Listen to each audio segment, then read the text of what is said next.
Which aunt and uncle are you talking about? This is the one that their son, their son, their son Built a house for them built up in the Maine, house, yes. up in the middle of nowhere. Yeah, of course. Well, it was where you going to buy a house with no if you didn't have if you Was didn't this own your the mother's? land. My mother's family. Your mother's side of the Everything family? was my mother's family. So was your mother's sister and her husband, or your mother's brother and his wife? No, my mother's her own mother, and these relatives were her mother's relatives.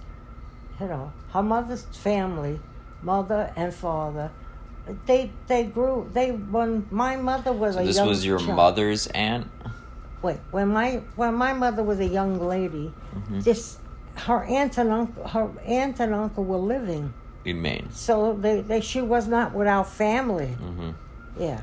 So when she left that family to come to America, it must have been they must have had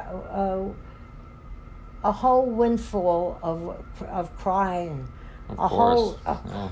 Because how could she leave this family where they may not have the top, maybe they didn't have the walnut stereo, but they had, they lived in a community. They lived in a community. You could walk down the block and go to the bank. You could walk to another place and go to a store. They lived in a community. Well, that's a big part of the immigrant experience, you know. Yeah. They have to leave. They're leaving their home behind. They come here, So it's interesting to think about what compels people to do that. I guess it's just because you could get better jobs in America, right? Well, so that was my father. My mother didn't work, so it was my father's doing. Sure. And when. But I don't know, the way that you guys went to school when you were young, you grew up in New York in the 1930s, so you went to school. Yeah. Did they have that in Italy at that time? There were no schools for kids in the 1930s. They had schooling. They had schools, but everything was equivalent to what are they called? I mean public. Equivalent to kindergarten. Yeah, I mean public schooling. Yeah. Yes. They had public schooling in Italy back then. Yes. Yeah, I guess it would always depend where. But equivalent to kindergarten. They didn't have They didn't have first and second. You told me grade. before about your father saying that Mussolini was a great man because he gave everybody in Italy he gave everybody in Italy an education, like a fourth grade education or something. Everybody could go to school till the fourth grade, and before that it was not available. Yeah, you had kindergarten, but no. And my mother told me how when they went to school they had and in later pictures, whatever my mother told me, it was still possible. But it's interesting because your mother and your father come here from Italy. Yeah. Well, and they spend their whole lives in America working, essentially, as working as the working class in America. Yes. Yeah. And then that enables you and Grandpa to do a little bit better for yourselves. Yeah, and then my father goes to college. And education-wise. And the schooling, my mother used to describe the schooling. When the kids went to school, kindergarten, they dressed in clothes that you would wear, and then they put a camise, then they put one of these on top of it. What do you call that? A shirt, a blouse. Then the jacket, a blazer. So that the kids wouldn't get dirty, and they had that. You don't want to watch this. Have you ever thought about what your mother would have said though if you asked her why did you come to America? Why didn't you stay in Italy? What do you think she would have said? Oh, we said it. Why did you leave? Well, James said it first because James went to visit my aunt and uncle, and.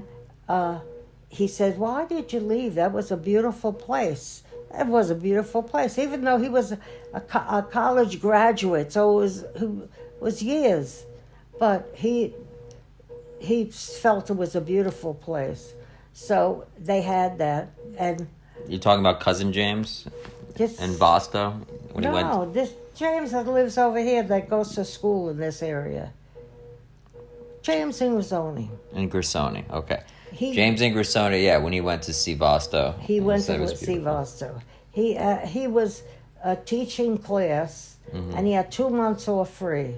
So he. But what would your mother have said if you asked her why she left?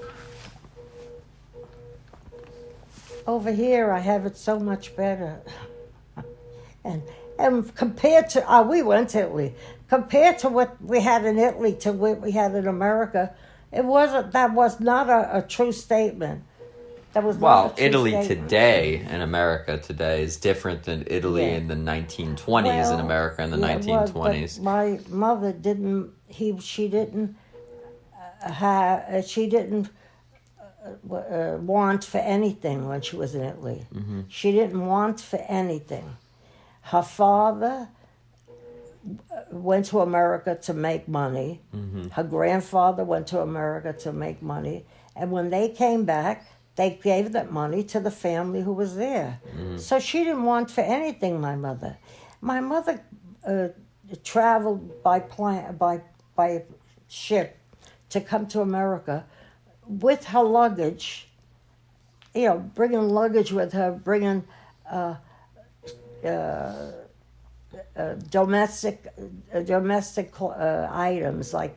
And with your brother, right? Because your oldest brother was born in Italy. Yeah, so but she brought her sheets and blankets with her in a container. And she and she came to America with her own sheets and pillowcases and blankets. So she had a lot in order for her to... Yeah. So you've told me this before. Your mother's family was well off. They owned a shop and they were... Well, compared to anybody else. Sure, they were successful business owners. Yeah. Your father's family, though, were poor. They were poor. And not by fault of his father. Sure, but most people were poor. Her mother was raising 2 boys. Her husband died in America.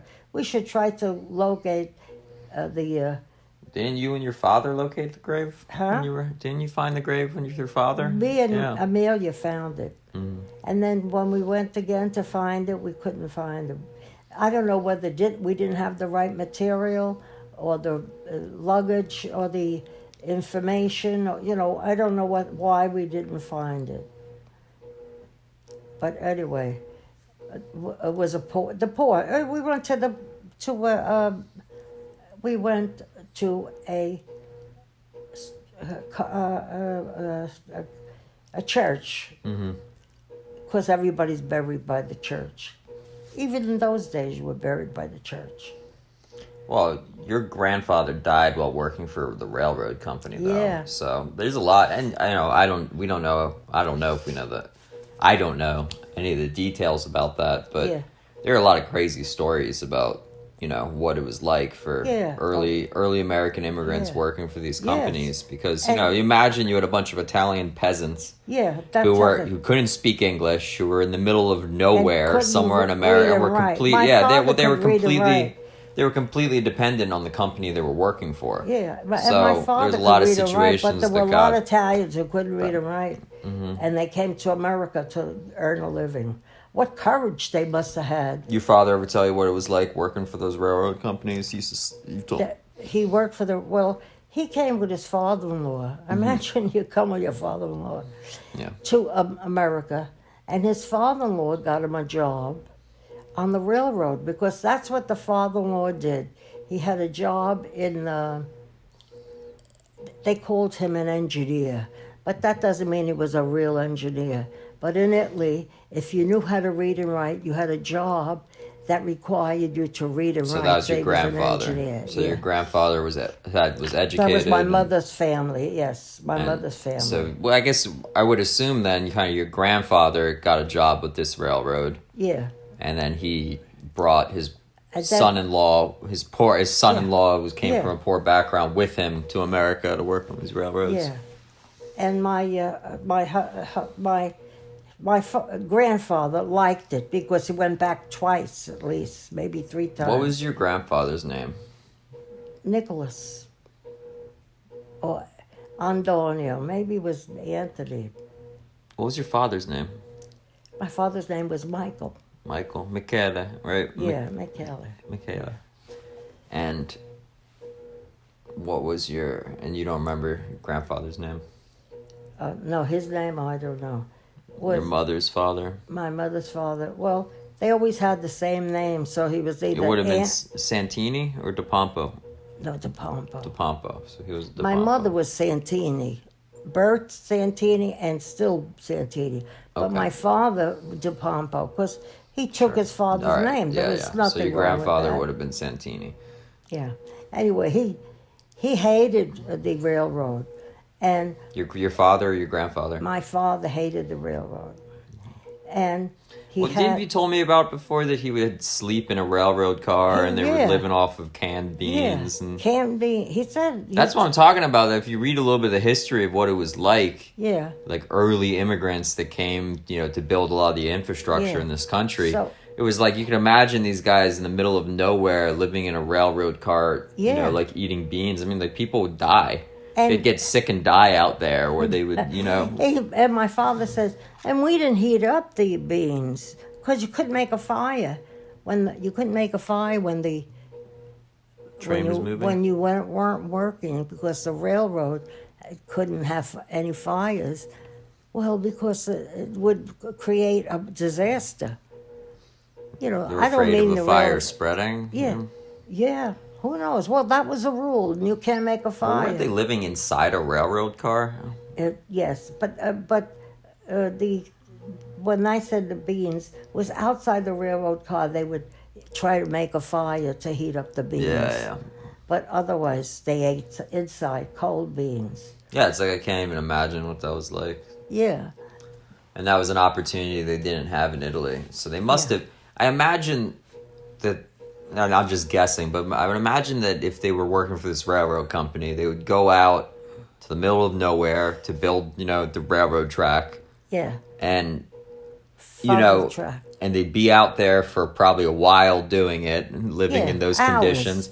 And then, but when they would come back, they probably would have a big paycheck that they would be given for it. I doubt Well, they must have done it for some reason. I mean, they must have... they had to eat. And there was nobody to support them. But they were coming to America. They must have been making enough money, right, that they were sending something home to Italy, right? Well, not at that time they were. Not at that time, no?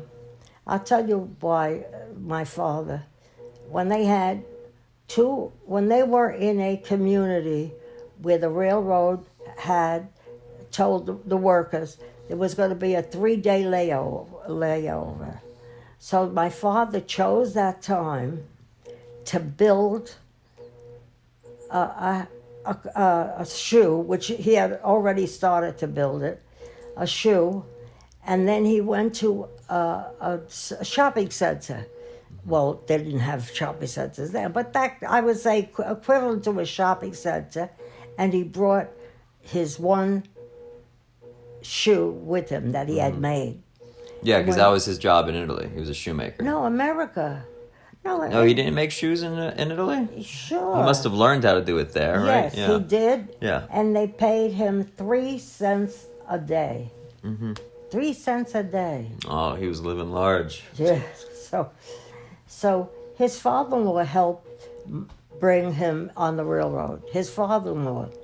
So my mother's family were very nice people. I mean, because he had this young man who was going to marry the daughter eventually, and he helped him. He helped the young man.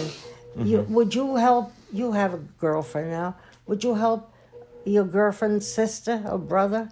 Help them get a job? You were poor yourself. They were poor. Yeah, anyway, getting back to this. So then my father built, he says, I went to the shopping center he went to a shoe store where they showed very good shoes in the window. So he knew they were good shoes. He could look at a shoe and tell you whether it was made using very good materials and methods and not. Yeah. So he went to this store, and he pointed to a store or something in the window. And he says, I could make, I'm a shoemaker. He made conversation. My father liked to talk. So he made conversation. He says, I could make you that shoe equivalent to that shoe using hand tools. So the people said, yeah, well, all right. So come in. When can you come in? He says, I could come in next Tuesday. So, because he knew he had 3 or 4 days free. So he did. He made this shoe, and he brought it to the person. Yeah. And they looked it over, and they showed the manager, the buyer, and so forth. And he said, yes, this is a very nice shoe, and you could make it. Yes. And how much does it cost? And, they worked on the details. Sure. But he came to here working for the railroad company, but eventually got a better job. He went back to the railroad after he showed this guy the shoe. Oh, he didn't make money making shoes? No. I'll tell you why. Yeah. All right. So he says, why didn't you build? You should have made 2 shoes. We could have sold. No, he says, no, I only made 1. So when I talked to my father, any reason why you only made 1 shoe? He said, I didn't have any money. Yeah. I only had enough didn't have for the 1 materials, shoe. yeah. So so I assume he was made this 1 shoe to try to get a job making shoes, right? Yeah. So I said, oh, all right. So that was good. So he says, I didn't go back for 2 weeks because he was on the railroad. He had no transportation. He didn't have a bicycle to ride. Sure. He had to walk to wherever he was. Do you know where he was at this time? Well, it was near Rochester. Rochester, so upstate New York? Yeah. Cold. It's cold yeah. out there. So after 2 or 3 weeks, he went back. This would have been what, like the 1920s? Well, my father came here. He was 17. It was 1919 he came? And then he worked here for the railroad for 2 or 3 years. So it was, what have you ever said? 1920. It was 1920s that he was here. Yeah. And then your mother came here in what? Mid-1920? My mother came here. My sister was born in 1931. So he came here in 1930. My sister mother came here 1930. Yeah, but he was here in the 1920s sometime. Did he never get a job making shoes in America? That's the only something he did in Italy? Oh, yeah. He got a job at making shoes in America, Yeah, later, when you guys were in New York City then? Yeah, when he was able to read and write. And when he left the railroad. Yeah. And he hooked himself up with a paisan who this paisan was still a friend. Even when we grew up, he was still a friend of my father's. So this paisan helped him to get a job. So because he helped him get a job, he helped him, in all respects. He helped him get a job, and he helped him earn a living. Yeah.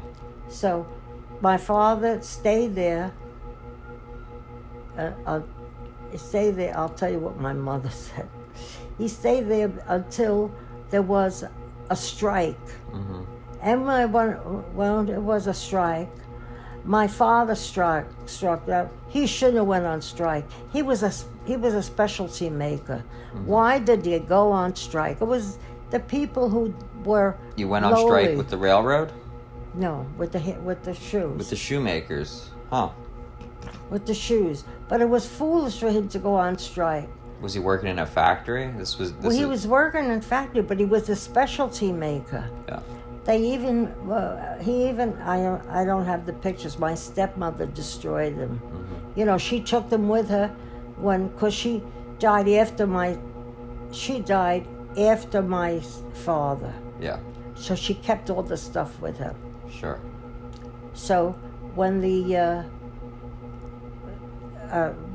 when this person who was a paisan came to live in America, he taught him the ins and outs of America,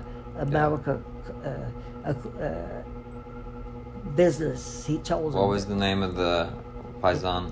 He was a Sicilian guy. His name was either Salvatore or Sabatino. Salvatore. We were kids, and this Salvatore, used to come and cut our hair on a Sunday morning. All our hair. Me, my sister, my brother, everybody, my father. He used to come and cut everybody's hair. He was a barber? He was a barber, yeah. Okay. He was a barber. So your father was friends with the barber. Yeah, and he stayed and friends. The barber helped him get established as a shoemaker. Yeah, in and out, because he was here 10 years before my father. So he knew the ins and outs of business. But your father didn't meet him. Did he meet him when he was working for the railroad or afterwards? So after he was. When my father got very sick, and he was in a hospital, and he got very sick. Was that while he was working for the railroad? Yeah. Yeah. And he got very sick, and we don't know why he got sick. The details. I'll say this: it wasn't important to them, but today it would be important. Sure. All right. So this guy, Sabatino, he took care of my father when my father was getting out of the hospital. He went and bought him bread, water, not milk, wine. He bought him whatever was necessary, and he brought it out of his own pocket. And he used to come and live with my father in the hospital room with him, because he didn't have a place to stay, and the hospital put him up. So when my father at one time, and I think this was the same time that he was in the hospital, my father had an accident. He fell down an elevator shaft. Wow. Because he couldn't read and write English. And there was a sign that says, elevator not working, stay away. He fell, and he had 17 stitches. He still had them. 17 stitches on his chin. Wow. And his friend, whatever his name was, Sabatino or Sal, he came over and got him from the hospital, brought him home to his house, to Sabatino's house. By that time he had an apartment, and he helped him. And when my father had to go back to the hospital, for upkeep, he took him there and took care of him. And he took care of him for all the time he was sick.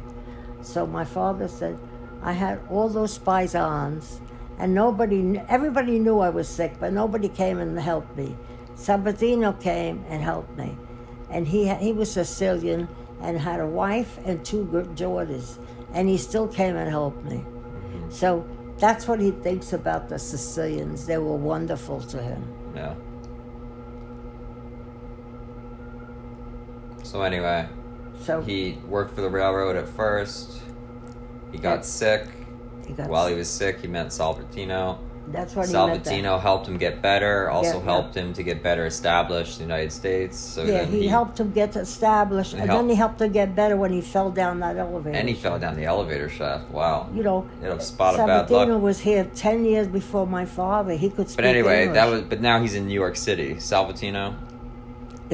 He lived in 187th Street. All right, so he's back in New York now. Yeah. And that's when he started. Eventually, he started working as a shoemaker again. When he fell down the shaft, it was in New York. Yeah, but then he started working as a shoemaker in New York City. Yeah. And eventually, your mother and your older brother came here. My mother tells a story. When the strike was over, and people went back to work, who could walk went back to work. But for my father, by Federal Express, well, they didn't use Federal Express. By Federal Express, they sent his tools home. Yeah.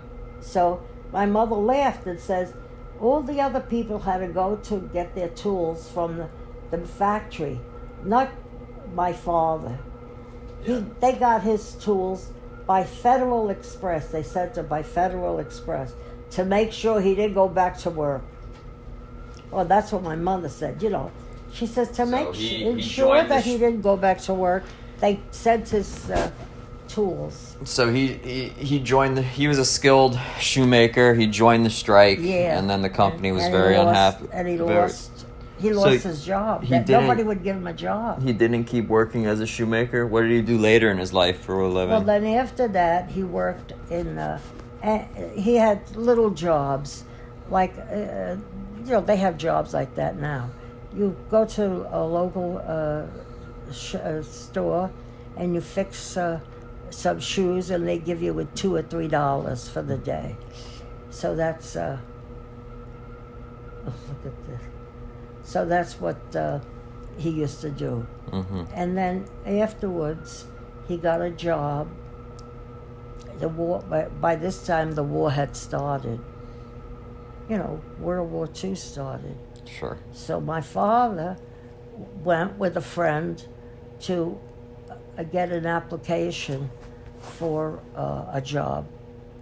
And instead of the application, which they gave him, they said, come here and fill out this form. And he did.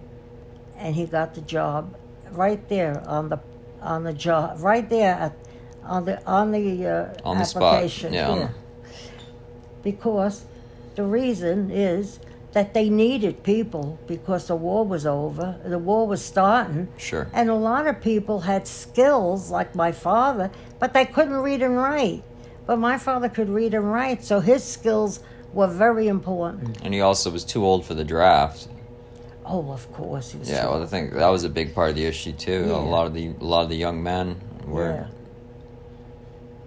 Well, I don't know. That the U.S. involvement in World War II was a few years after it started. Yeah. So, but anyway. Yeah. So then you were born 1933. Yeah, my father was working. So you would have been. You said you remember your brother being upset that he wasn't accepted in the draft. His friends. My brother had a lot of friends, Mm-hmm. Italian, Anthony Maiello, another guy. Like we were in the neighborhood, so you had 3 or 4 nice friends. Yeah. And this one he joined the Navy, Mm-hmm. and he came over to see my brother. And my brother went into his room. Well, we only had 3 bedrooms. Mm-hmm. No, we didn't have 3 bedrooms. We had 2 bedrooms. The whole apartment was 3 people. Sure. It was 3 bedrooms. And he went into his room and cried. Mm-hmm. And then he came out into the kitchen when we finished eating. While we were eating, he came out into the kitchen. He sat on a chair and overlooked the window, and couldn't stop crying, with a mop bean, a paper. Towel. A napkin, Yeah. material napkin, and it was crying. But yeah, it's just, he wasn't able to go to the war. No, yeah. Yeah, it was And he didn't have a job. Gave a sense of shame. Yeah. Why was he denied from the draft? It was because of his eyesight? Because he couldn't tell the difference between red and blue. Because he was colorblind. Yes, it was colorblind, but they didn't write it that way. They wrote it, they couldn't tell the difference. He was colorblind. And who's colorblind now? Do you know if anybody? My father. Your father's still colorblind? All right, so then he takes after my brother. That's just crazy, though, that was enough for you to be denied the draft. Nowadays, I don't think they would do that, because they probably would have another method to determine. Well, there hasn't been a draft since Vietnam. Oh, yeah. And even then, I don't think the draft was as extensive. I mean, World War II was the biggest war in human history. Is that right? Oh, yeah. There hasn't been a bigger war since World War II. How about before World War II? Well, it would have been the Great War, World War I. Oh, that was the World War. Yeah, these are the biggest wars that have ever occurred. I mean, so I just think that and I don't, it's not history I'm that familiar with, but I'm sure that the armed forces were far, far larger in World War II than they were in Vietnam. I mean... And, during the war, I don't know about other countries, but we couldn't write or converse with Italy. because we were at war with Italy. Yeah. And I guess that's the reason. So my mother didn't get Yeah, a letter. Italy was one of the Axis powers. Fascism. My mother didn't get a letter from my family until 6 months after the war ended. And at that time, they knew that her mother had died, and they knew about the grandmother who died, and they knew about, other things that they found out. Yeah, so there was, during the war, there was no contact between the families. Yeah. There was no contact during the war. After the war, your father, though, so it was before the war, your father joined the strike? Oh, yeah, before. So pretty much your whole life when you were growing up, he was just doing odd jobs to get by? And then, just he never could find another job as a shoemaker? Well, nobody would give him a job. He was a strike. He was like blacklisted in the shoemaker industry? That's crazy. And it was a very small people. It wasn't like the New York Times could print. Sure. They were word of mouth. And they didn't. But anyways, you guys were living in the Bronx? We were living in the Bronx, yeah. And you lived there your whole time, whole adolescence? My sister and I came home from the hospital. You met Grandpa when you were like 15? Did I meet Grandpa at 15? Yeah. What's the question? Your husband. You guys met when you were teenagers. Oh, my husband, Nicholas, that we had. Met him when I was in high school. Yeah, you were a teenager. Yeah. You guys got married when you were 18, though. Yeah. And it's when you moved out of your father's house. Because your father... Did you live with your father until you were 18? Yeah. My father kicked us out. Yeah. He said, I don't want any girls in this house. Well, how could we not live in his house? We were teenagers. But you were getting married. Is that why you got married? Or were you getting married anyway? That was why you got married?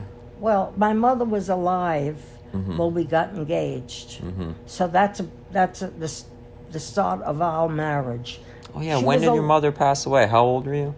Well, I don't know how old I was, but my mother passed away in 1951. 1951. Oh, or 52. And I already knew my husband, and my sister knew her husband, although he was in service. He was in service. So... He was in the military? He was in the military. Of course, that war, Korean War, was on. Sure, yeah. Yeah.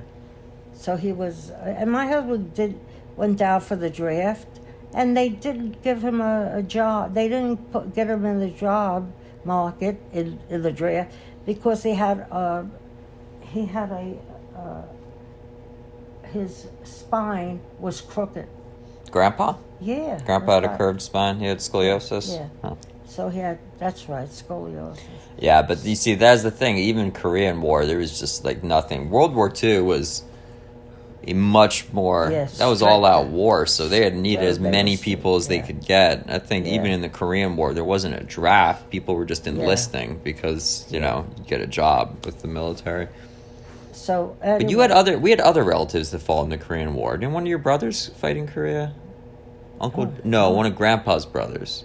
No, my grandpa, my grandfather, I didn't have any brothers or sisters. No. My grandfather, your husband. Oh, Uncle John, right? John fought in Korea. Was in the war, yeah. And you know where they stationed him? Not World War II, in Korea. He was in Korea, right? It was Korean War, I guess. Yeah. And you know where they stationed him? In Italy. So he went to visit all his relatives in Italy. Isn't that nice? Yeah. So he served during the Korean War in Italy. Gotcha. Italy. Yeah. So nobody in our family was like an active duty military until your brother. And my brother was. And that was in the Gulf Wars. Yeah. Whatever war was on, I don't remember, but he was in the army. My brother was in the army for 30 years. Sure. So whatever took place in 30 years, that was his command. Well, yeah. What do you remember about the Bronx in the 1930s and 40s when you were a little kid? Let's put it this way. My mother didn't allow us to go out. The boys, yes. but not. She didn't allow us to go out. We had to stay right on our corner. We had a 4-family house. It wasn't ours. We rented, and when we wanted to go out, we went to the stoop. You know where a stoop is. At night when the stores were closed, we went and sat on the stoop where the stoop was. Well, I say the word stoop. Sure. And that's where we stayed. And everybody spoke Italian. Huh? That's what everybody spoke Italian. That's what I find fascinating to think about, is what the Bronx was like when it was just Italian being spoken on the street. And we sat there all the time of our, It's a lot what Mario Puzo wrote about in The Fortunate Pilgrim. Huh? Oh yeah. That novel, Fortunate Pilgrim. Yeah. We had that ability to sit on the stoop. And all of us sat on the stoop. It was a large area. And you would go to the movies sometimes with your father, right? Oh, well, that was later on. That was later on. You saw Pinocchio in theaters? Well, maybe I did. I don't remember. Remember you've told me that before. You remember the Disney Pinocchio? Yeah, I guess I did. Because it was an Italian folktale, so. Yeah, the Italians were they honored Pinocchio a lot because they knew it was an Italian history. It was part of Italian culture. Yeah. Anyway, that's where we stayed in the stoop, all of us, and the girls, the boys, everybody sat on the stoop, and we dare not move any place else where my mother couldn't see us. Mm-hmm. But we didn't want to, because where were we going to go? So we sat there. Anyway, getting back to this. And you learned English in school when you were young, right? Yes. Yeah. You spoke Italian at home, but you learned English in school. My husband came to his school, as an Italian person. Yeah, he could not speak English. Could not. And then when he came home, his aunt, Aunt Ida, you don't know her, Aunt Ida. I remember him talking about Aunt Ida. Aunt Ida, she picked up the newspaper and decided to teach this boy English, because my mother-in-law and my father-in-law, they were nice people. The Scala family? The Scala family. They were nice, but they didn't take the time out to teach their children how to speak English. Yeah. Ida, what Grandpa used to say about Aunt Ida is she also suffered from dementia. When she got older. Yeah, not when she was young, but it shows that was somebody in his family that also had that condition. Yes, his first cousin. That was his first. Look at. Yeah, I wish I could talk. I wish I recorded conversations with Grandpa more, because I remember talking to him about things like that. Because when he was 14. Yeah. He was driving cars and smoking cigarettes in New York City. Well, it was really. I remember him telling me that. But you didn't need a driver's license back then to drive a car. No. Yeah. When I was, I started to say, when we sat on the stoop, all of us, that was a pleasant time for me. I had a lot of memories of that. Mm-hmm. I'll tell you why. Across the street from where we were, there was Russo's bakery shop. Now, this Russo's bakery shop, they didn't sell bread there. Mm-hmm. They made bread for other stores in the vicinity, naturally. So, when we used to smell that bread coming out of the oven, it was. It was like ice cream and peaches all together. Yeah. So when we used to hear them, we used to knock on the door, because if the bakers, they were there to bake bread. They didn't want to be bothered with us. So we would say to the baker, do you have any bread now? They say, yeah, come back 10 minutes from now, because they'd have freedom. Mm-hmm. So in 10 minutes, we came back and we got 2 or 3 loaves of bread like this, and for 6 cents each, I think they were. Mm-hmm. And we got just 2 or 3 of them, and we ate the bread. my mother would give us a container of oil, and we'd get the bread and dip it into this container. And that was our dessert for the night. The Bronx. All of us. It was 5 or 6 people. Celia, you don't know Celia, do you? Celia, me, and my sister, Camille, that was her maid of honor, and Celia was my maid of honor.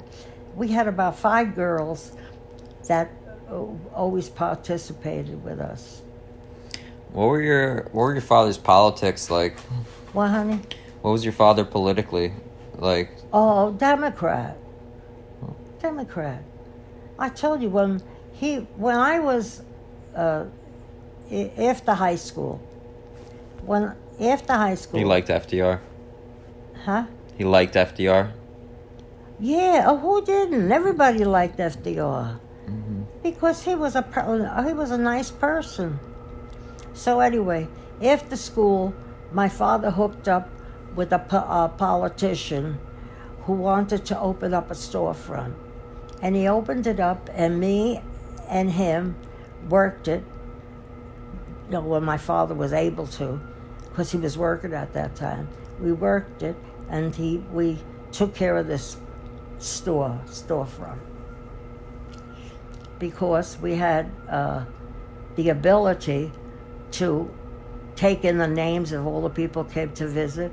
It was a storefront. Did you ever go to a storefront in the political? Yeah.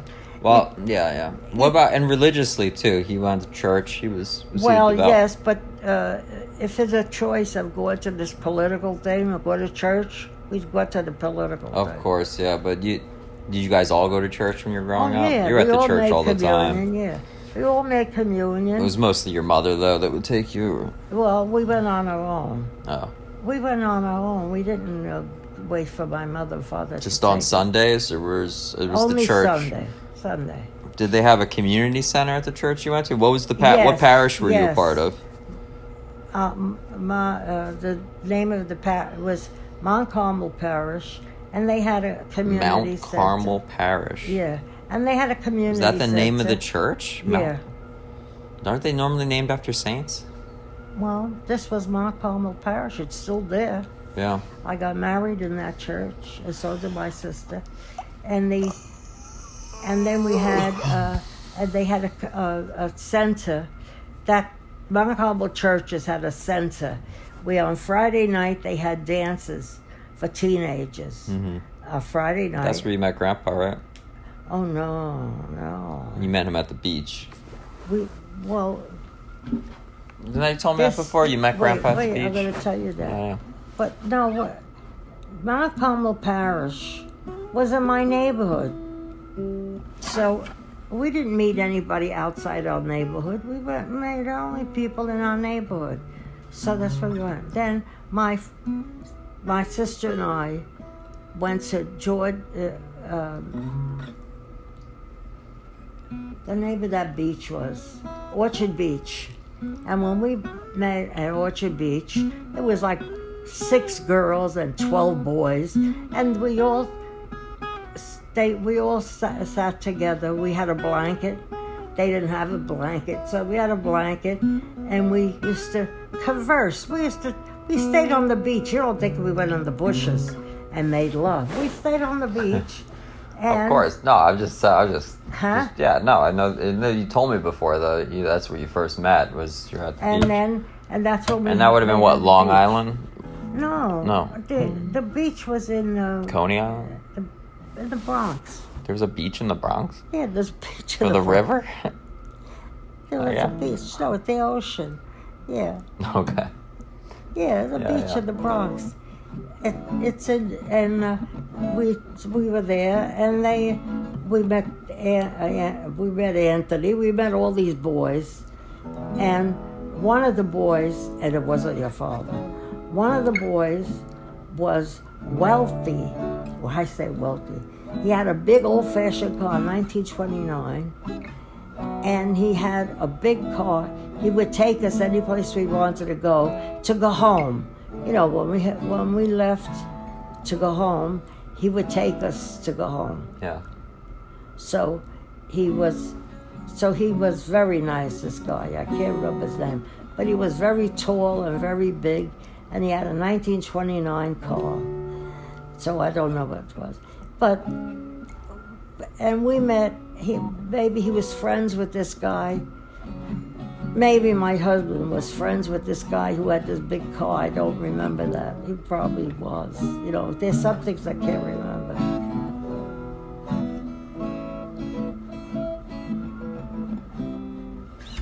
Yep. Well. Look at us.